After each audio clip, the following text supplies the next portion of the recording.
అసలు డిజైన్లో దాని టెక్నికాలిటీ లేకపోవడం. ఎందుకంటే చాలా సందర్భాలలో కేసీఆర్ గారు స్వయంగా చెప్పారు, నా మెదడు రంగరించి అందులోకి వెళ్ళి 80,000 పుస్తకాలు చదివి ఈ మొత్తం డిజైన్లు చేసిన నేను, ఇది నా బ్రెయిన్ చైల్డ్ అని చెప్పి అఫీషియల్లీ కేసీఆర్ గారు క్లెయిమ్ చేసుకున్నారు. అంటే ఏ ఇంజనీర్కి కూడా ఈ ఇంజనీర్లు డిజైన్ చేసిందని గుర్తింపు కూడా ఉండాల్సిన అవసరం లేదన్నట్టుగా కేసీఆర్ గారు స్వయంగా మాట్లాడినట్టునే మీరు అందరు కూడా విన్నారు. మరి ఆయన మేధాశక్తినంతా మానస పుత్రిక హరీశ్వరరావును పోయిన గవర్నర్ గారు ఈయన హరీశ్వరరావు గారు ఈయన కాళేశ్వరరావు అని సర్టిఫికెట్ ఇచ్చిండు ఆయనకు. ఓపెనింగ్ పోయి నరసింహన్ గవర్నర్ గారు పాపం ఆయగారు ఈయన మాటలు నమ్మి ఈ అబద్ధాల రావులు అని అందరినీ కలిసి. సో నేను అనేది ఏంటంటే ఇన్ని రకాలుగా చేసి ఈరోజు అంచనాలు పెంచి ఈ ప్రాజెక్టు వాళ్ళు మొదలు పెట్టి 2019 జూన్ 21 నాడు ప్రారంభించారు. వీరితో పాటు పక్క రాష్ట్ర ముఖ్యమంత్రి గారిని పిలుచుకున్నారు, యజ్ఞాలు చేసిండు, యాగాలు చేసిండు. ఇవన్నీ చేసిన చిత్తన్ శివుడి మీద భక్తి చెప్పుల మీద ఉన్నట్టు ఆయన ఆలోచనలు ఎంతసేపు ఉన్నా దీంట్లో ఎట్లా కొల్లగొట్టాలనే ఆలోచనతోని హడావిడిగా దీన్ని చేసి దీన్ని ప్రారంభిస్తే ఎగ్జాక్ట్గా రమణారెడ్డి అనే ఒక అధికారి, B V Ramana Reddy project executive engineer, 18/5/2020 project ఎప్పుడు ప్రారంభించారు? 2019 జూన్ 21. సంవత్సరం తిరిగే లోపలనే క్లియర్గా మేడిగడ్డ బ్యారేజ్ నిర్మాణం లోపాలన్నీ బయటపడ్డాయి. మేడిగడ్డ బ్యారేజ్ వద్ద సీసీ బ్లాక్ల డ్యామేజ్లను వెంటనే సరిచేయాలి. కాలేజ్ అదేవిధంగా ఇందులో రిపేర్ చేయకపోతే ప్రమాదం ఉందని బివి రమణారెడ్డి అని ఒక project executive engineer with in a year project engineer క్లియర్గా ఎలాంటి మిగతా సంస్థలకు లేఖ రాసిండు. అయ్యా మీరు ప్రారంభించిన ప్రాజెక్టు దెబ్బతిన్నది, దీన్ని ఇమ్మీడియట్గా రిపేర్ చేసి రిస్టోర్ చేయకపోతే ఇది మొత్తానికే కొంప మీదకి వస్తుందని అధికారి అప్పుడే గుర్తించండు. ఇదేదో 2023లోనో 2024నో లేకపోతే ఉత్తమ్ కుమార్ రెడ్డి గారు రేవంత్ రెడ్డి గారు గుర్తించింది కాదు.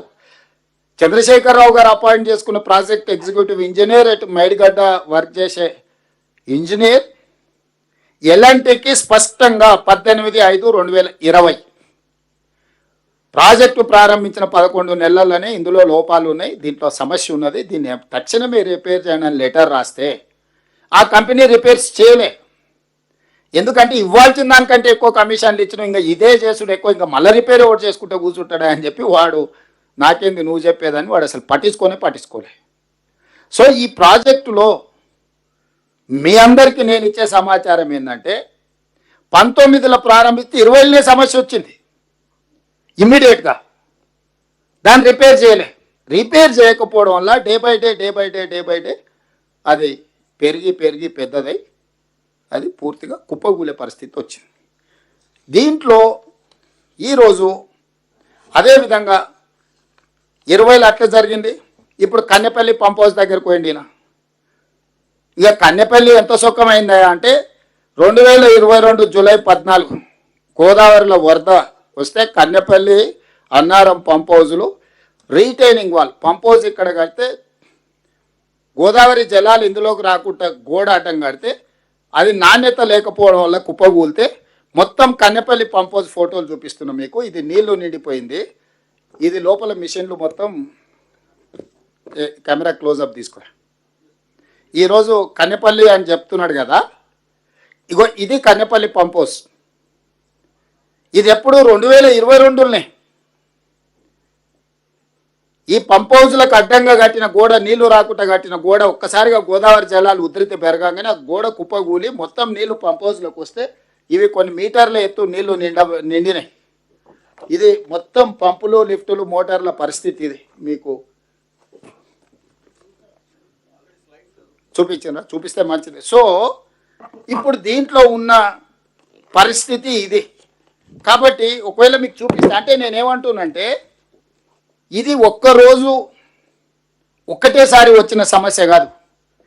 20లో బ్యారేజ్ల దగ్గర సమస్య వచ్చింది, 22లో పంప్ హౌస్ల దగ్గర సమస్య వచ్చింది, 23 వరకు పట్టించుకోకపోవడం వల్ల 2023 అక్టోబర్ 21న 4 ఏళ్ళకి అంటే కట్టి మొత్తంలో 7వ బ్లాక్ దగ్గర ఉండే పిల్లర్స్ 19, 20, 21 6 పిల్లర్స్ కూలిపోయినాయి.